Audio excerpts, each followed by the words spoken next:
Sorry this video is coming to 3 weeks late. I have an excuse. Week 1. So there was a tournament on in Trumps and it was the Americans versus the Irish. There was a big group of lads in drinking and there was one guy that was in the bar talking to a couple. Had nothing to do with the tournament at all. And from what we could see on the cameras when we look back at it, that he was messing with them and chatting away and he was a bit giddy. And he was showing them this knife he had in his pocket, and apparently he just brings this with him wherever he goes.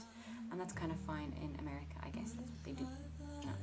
But then he said something that pissed the other guy off, and the other guy then shoved him back, pushed him back down onto the bar, and it looked like your man was trying to get the knife out of his hand, but the guy had left his drink and the knife down in the bar, and then they were wrestling and scuffling and they fell on the floor. All that we knew of it was when Michael Dolan called for Mikey for security. Mikey happened to be off though. We came in and the girlfriend was just screaming, "He pulled a knife on him! He pulled a knife on him!"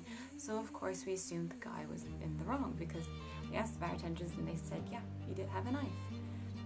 So we got the couple out to reception and they were absolutely livid. They were going insane. They were like, "I want the cops here now!" So I called the guards and it took them ages to calm down.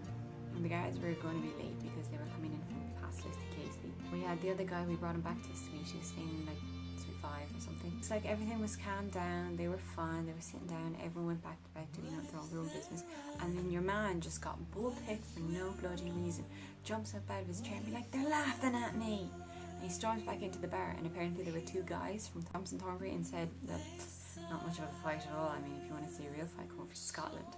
So your man must have overheard that and he started screaming again, and then your one, she was so annoying. "You don't want the cops, where are the cops?" Handed her the phone and I got them through to the dispatch and the woman calmed her down and everything was fine. And your man was sitting down, he was like, "I don't understand why I have to wait here." I'm like, "You call the guards." And then anytime I said something to them, being like, "Oh, your man's not around," she would freak out, being like, "We don't know where he's gone. He's probably driving off to the airport as we speak." I'm like, no, he's not. He's in the paper if you want to go read that for the full story. So that was the Thursday of 2 weeks ago. After that, the guards left at about 3 o'clock. And then by 5 o'clock, I had a really large checkout that Peter and another of the guest services was coming in early to bring a big group of them to the airport. I managed to get most of my work done in that time. Then one woman came up to reception to check out, and she was showing me this printout she had of basically the invitation. She's like, "This is wrong, my bill's wrong. I'm supposed to be charged this amount because I'm staying, and then I did some golf and whatever else, but then these other charges shouldn't be here, and there was other 2 people staying with me, but they weren't playing golf, and that's not done, and this, that, and everything else." And I was trying to figure it out, and I was trying to find them like this. That was what was on my system, and if there's nothing else to say otherwise, I go by what's on my system, and I couldn't figure it out. And but she kept huffing and being like, "I have to leave, I have to go, it's wrong, I have to go though." I was just on the radio and was like, "Peter, can you please come up to reception?"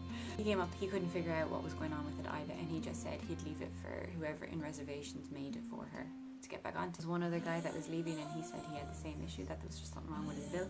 And plus, he was staying down in the cottages, staying in bedroom A, and there was about 4 charges from dinner the night before put onto his room that he said he didn't eat in the restaurant at all.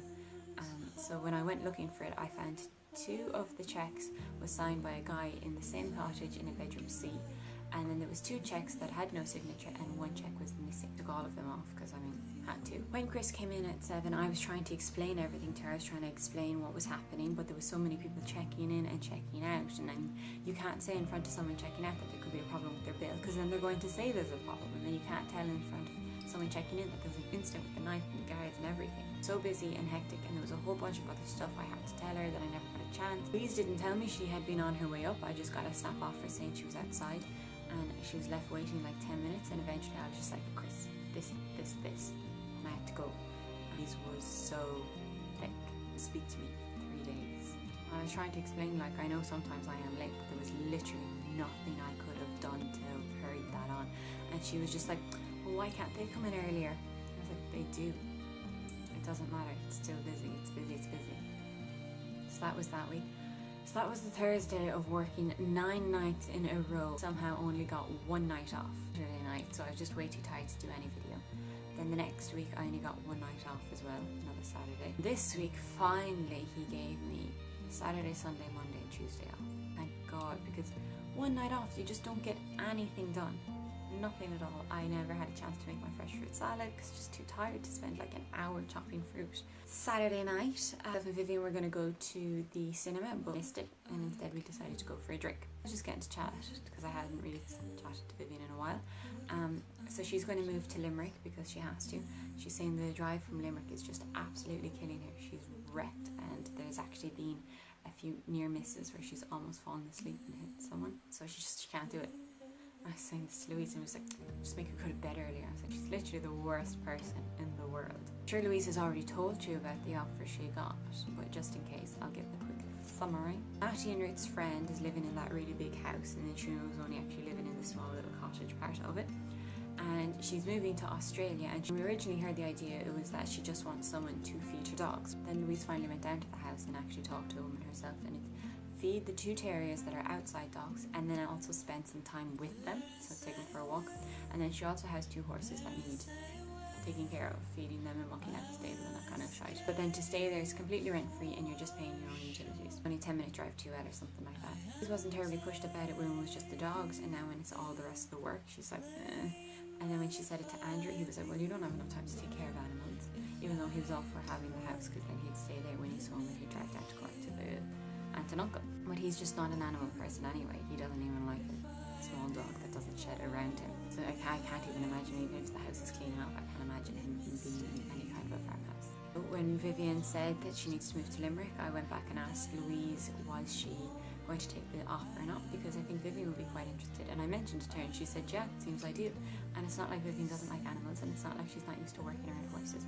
And if anything, she'd actually love to have something like that to do in the evenings, that she wouldn't just be bored out of her mind. She doesn't really like being by herself too much anyway. I got a new cup, and this is my new cup.